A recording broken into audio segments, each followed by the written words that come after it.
Quero cumprimentar Sua Excelência, o ministro Reinaldo, presidente da comissão, maranhense como nós, e dizer que para nós da CONAMP é um prazer participar desta comissão, ministro, tendo Vossa Excelência como nosso presidente.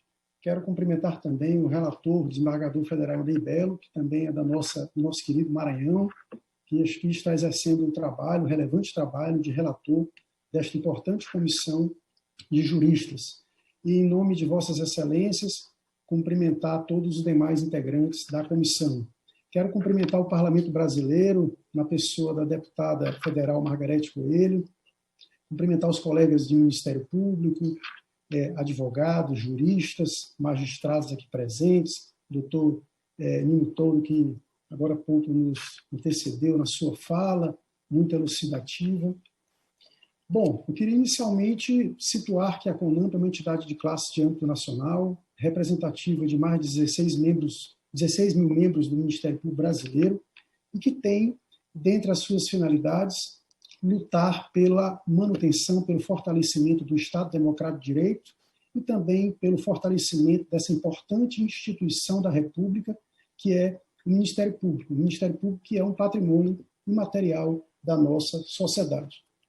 A temática posta e objeto desse trabalho de reflexão, de estudo, é a lei de lavagem de dinheiro atual e as perspectivas, a necessidade de situarmos e buscarmos também no direito comparado e na realidade acadêmica, na realidade social do nosso país, quais são as aspirações da nossa sociedade acerca desse tema que é importante, porque ele está subjacente com a necessária proteção de diversos bens jurídicos que são importantes para a sociedade.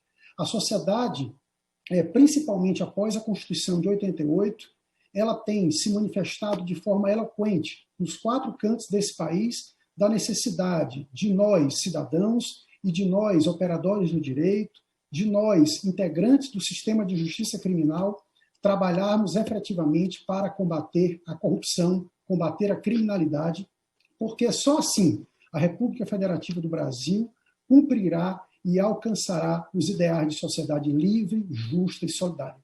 Então, o compromisso da CONAMP, o compromisso nosso, ao comparecer a esta comissão, ministro Reinaldo, é trazer reflexões, trazer apontamentos sobre a vigência de uma lei que é importante, e aqui eu faço questão de fazer uma referência em uma concordância com a fala da deputada Margarete, jurista também, advogada, sobre a importância do trabalho dessa comissão e da inquietação em torno de todos os temas que estão sendo discutidos.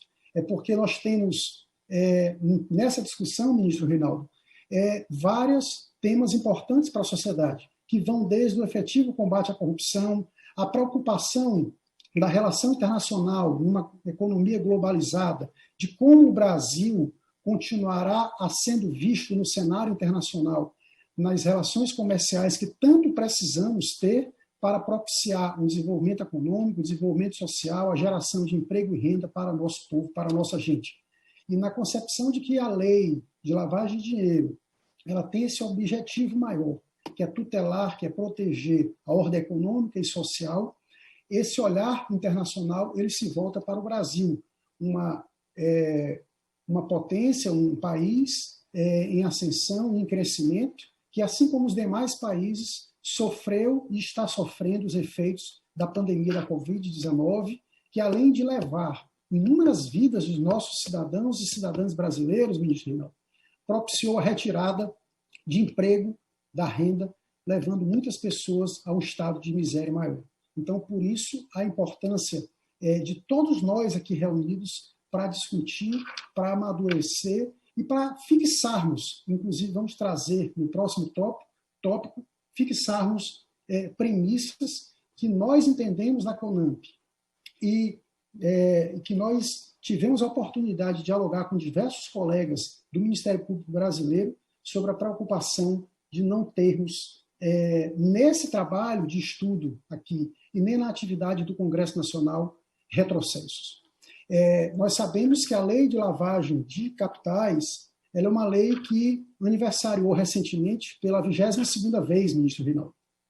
E no ano de 2012, há 8 anos atrás, ela teve a oportunidade de, em decorrência do fato social, em decorrência do surgimento de novas práticas, de novos crimes, de novas condutas que venham atingir a ordem econômica e financeira do nosso país e também lá de fora, porque a GAFI tem feito de forma muito contundente e importante essa interlocução e nos trazido grandes ensinamentos através das 40 recomendações da GAFI, né? O nosso olhar também no direito comparado para os compromissos internacionais que o Brasil assumiu. E aqui eu faço questão de fazer referência à Convenção de Viena, à Convenção de Palermo e à Convenção de Mérida. Então, nessa perspectiva, o primeiro realce que a CONAMP gostaria de trazer a essa notável comissão é de que a nossa lei 9.613, com as alterações de aperfeiçoamento trazido pela 12.683/2012, ela é uma lei boa, ela é uma lei que se mostra atual, moderna, quando comparada, quando vista, quando olhada com a legislação de diversos países, diversas democracias mundo afora. Então, quero também frisar que a nossa concepção é de que não só esse instrumento, essa norma, que é a Lei de Lavagem de Capitais, mas também tudo que foi construído, e aqui eu tomo de empréstimo o desembargador Nino Todo, que Vossa Excelência fez uma referência sobre a jurisprudência. A jurisprudência do nosso país, ela tem evidenciado, sim, que a nossa lei é moderna, a nossa lei tem se mostrado um importante instrumento de combate à corrupção.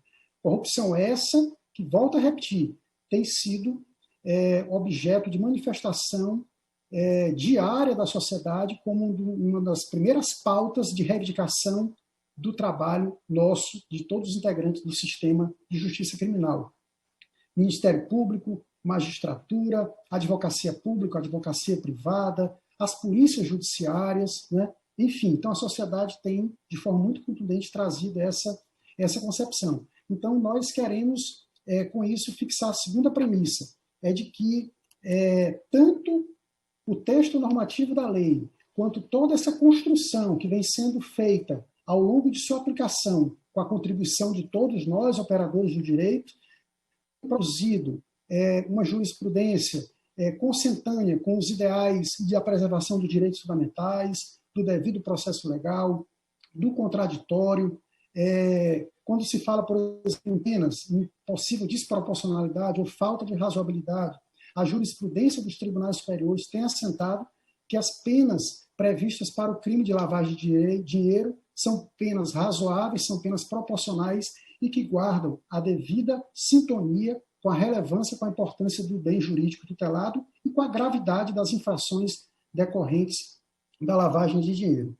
Então, fixadas essas premissas e levando em consideração aquilo que a lei se pretende, que é exatamente impedir que haja o uso, o gozo, a disposição, a tranquilidade, o espraiamento de um sentimento de impunidade e da mensagem de que o crime compensa, a lei de lavagem de dinheiro, então ela se mostra necessariamente um instrumento importante para isso e que nós precisamos ter muito cuidado ao promover esses estudos e essa busca por um aperfeiçoamento para contemplar outras situações e outras condutas que surgiram, ministro Reinaldo, de 1998 para cá e de 2012 para cá, quando tivemos essa alteração. Então, com isso eu quero ressaltar que qualquer postura de aperfeiçoamento, ela não pode se distanciar dos marcos civilizatórios e dos avanços que conseguimos perpetrar até o momento, né? Avanços esses que vão desde a importância dos tipos penais que estão previstos na nossa lei de lavagem de dinheiro, o caput do artigo 1º, através dos núcleos dos tipos penais, ocultar e dissimular, eles encontram sintonia na legislação de diversos países do mundo afora, diversas democracias, e se mostram eficientes.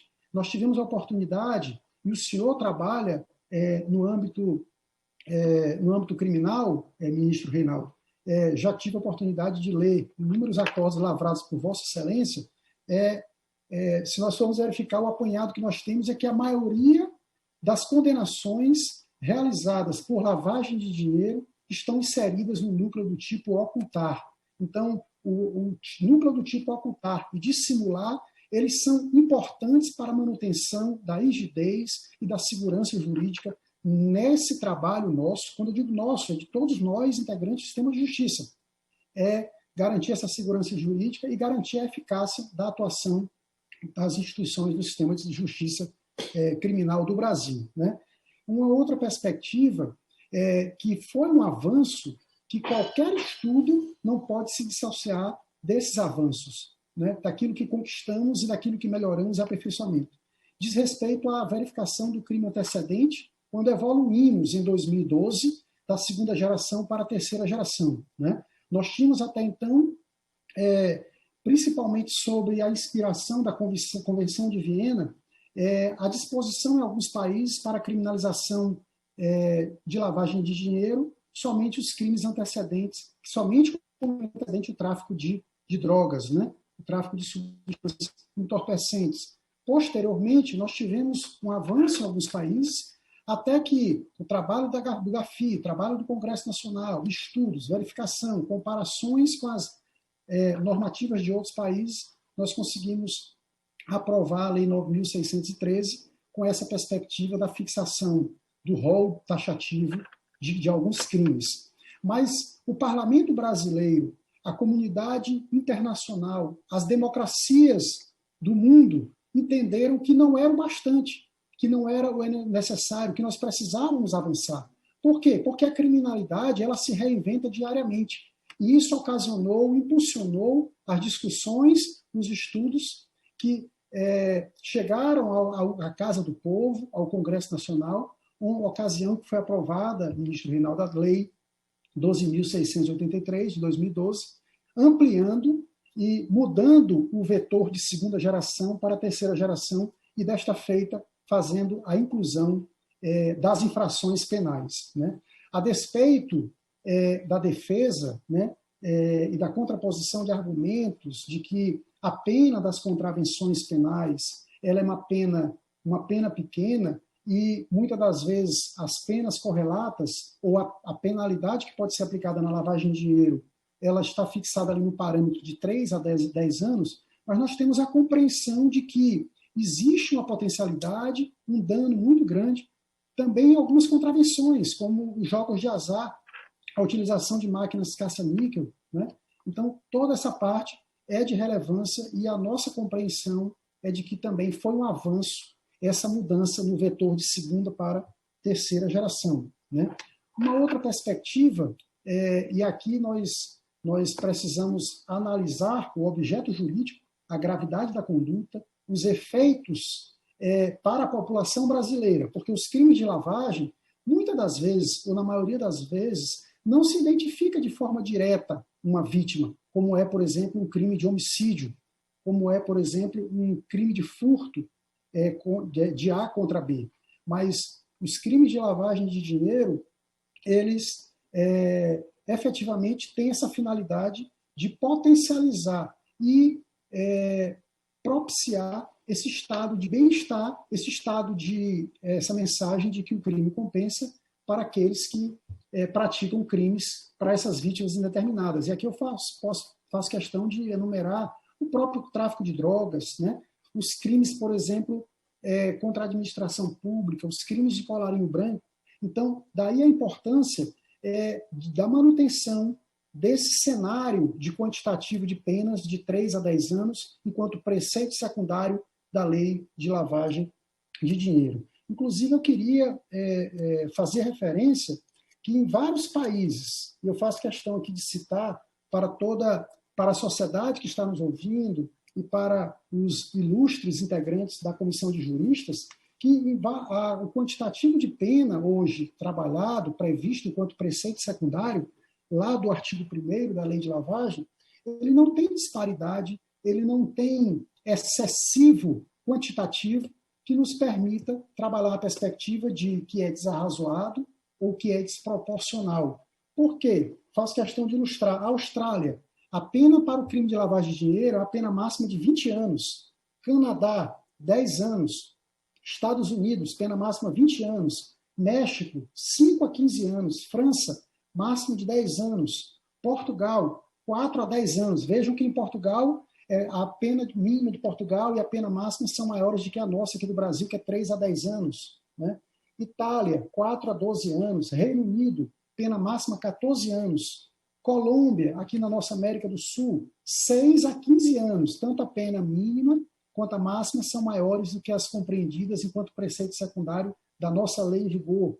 A Argentina, 3 a 10 anos. Então, no olhar de dentro para fora e de um olhar de fora para dentro, não se verifica, não se constata desarrasou, não se constata desproporcionalidade no quanto da pena trabalhada pelo legislador, pensada pelo legislador e aprovada como necessária prevenção e repressão dos crimes de lavagem de dinheiro. Né? E nós queremos também dizer, ministro Reinaldo, que a CONAMP ela tem essa compreensão de que nós precisamos, evidenciada a necessidade de aperfeiçoamento das legislações, nós precisamos sim sentar, discutir, conversar, dialogar com a sociedade, dialogar com o espaço acadêmico, dialogar com as entidades representativas, integrantes do sistema de justiça criminal e, com isso, fazer esse aperfeiçoamento. Mas nós entendemos também que, no caso da lei de lavagem de dinheiro, em decorrência de termos como objeto tutelado a ordem econômica e social, em decorrência dos avanços que nós conseguimos efetivar ao longo desses anos, qualquer trabalho precisa ter em pauta a proibição da vedação de retrocesso. Nós não podemos, vou utilizar até uma expressão, nem para pegar impulso, dar um passo para trás nessa temática, porque é uma temática importante e relevante para a sociedade. Então, nessa perspectiva de contribuição, eu queria também trazer a reflexão e nessa perspectiva de contribuir não só para a reflexão e para a fixação desses pontos que são importantes para esse trabalho de aperfeiçoamento, mas trazer duas ideias, dois pensamentos que nós precisamos nos debruçar. Os tribunais superiores, de forma reiterada, já se manifestaram que a lei de lavagem de dinheiro, a 9.613, com as alterações da 12.683, elas são válidas e são constitucionais. Isso é um ponto. Já decidiu que a lei de lavagem de dinheiro ela é uma lei autônoma. Né? Decidiram de forma muito tranquila que o caráter permanente dos crimes da lei de lavagem de dinheiro, principalmente aqueles contemplados no núcleo do tipo ocultar. Né? Então, nessa perspectiva, nós precisamos, fixadas essas premissas, pensar, por exemplo, na responsabilização penal das pessoas jurídicas. Né? Nós temos um permissivo constitucional para isso. E, em vigor, nós temos a possibilidade de responsabilização penal das pessoas jurídicas pelos crimes ambientais. Né? O artigo 173, parágrafo 5 da Constituição, dentro da perspectiva e da compreensão doutrinária e jurisprudencial e da própria afirmação da lei de que o crime de lavagem é um crime permanente, né? E também é um crime cujo objeto jurídico tutelado é a ordem econômica e financeira, nós precisamos avançar para refletir sobre a possibilidade da responsabilização penal das pessoas jurídicas, conforme a autorização do artigo 173, parágrafo 5º da Constituição Federal. E precisamos também incrementar, numa outra perspectiva, de dar mais eficácia à recuperação dos ativos, pensar, por exemplo, em dois projetos de lei que tramitam no Congresso Nacional, que são os PL 5681-2013 e 9173-2017, que tratam sobre a ação civil de extinção de domínio. Porque nós precisamos conferir elementos de maior eficácia na busca pela recuperação dos ativos. Né? Nós temos situações em que, na perspectiva do crime antecedente, há a morte do réu, ou extinta a punibilidade por uma prescrição, né?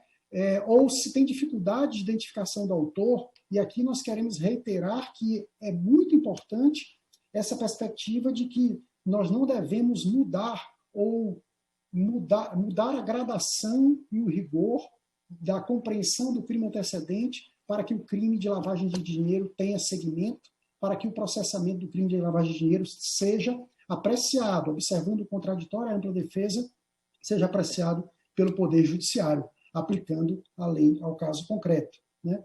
Então, nessa perspectiva, eu quero chamar a atenção que se nós não tivermos o cuidado nesse processo de aprimoramento, se o Congresso Nacional não tiver o cuidado na apreciação desse grande trabalho que está sendo feito aqui, e nós, sem observar esses avanços, nós vamos ter várias situações de abolício crimes que vão ensejar a desconstituição de sentenças penais condenatórias que hoje estão em fase de execução penal.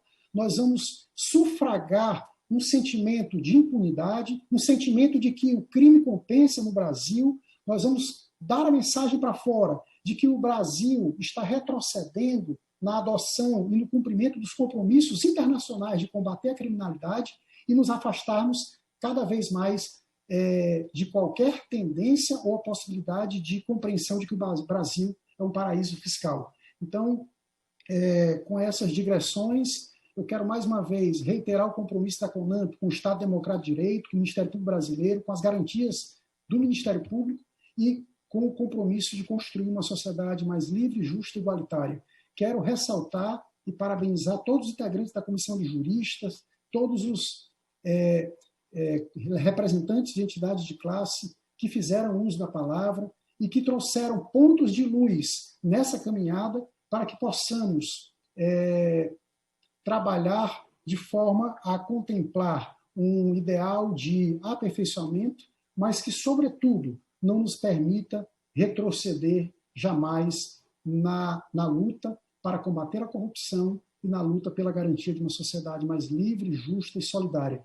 Ministro Reinaldo, o meu abraço a Vossa Excelência mais uma vez, e é um prazer participar dessa audiência pública, é um prazer dialogar com essa comissão de juristas e com a sociedade brasileira, representando o nosso presidente Manuel Murrieta, a quem agradeço a oportunidade, representando a nossa CONAMP, que completa no mês que vem 50 anos de história, 50 anos de muitas lutas e vitórias em prol da democracia e do Estado Democrático de Direito. Um grande abraço e muito obrigado.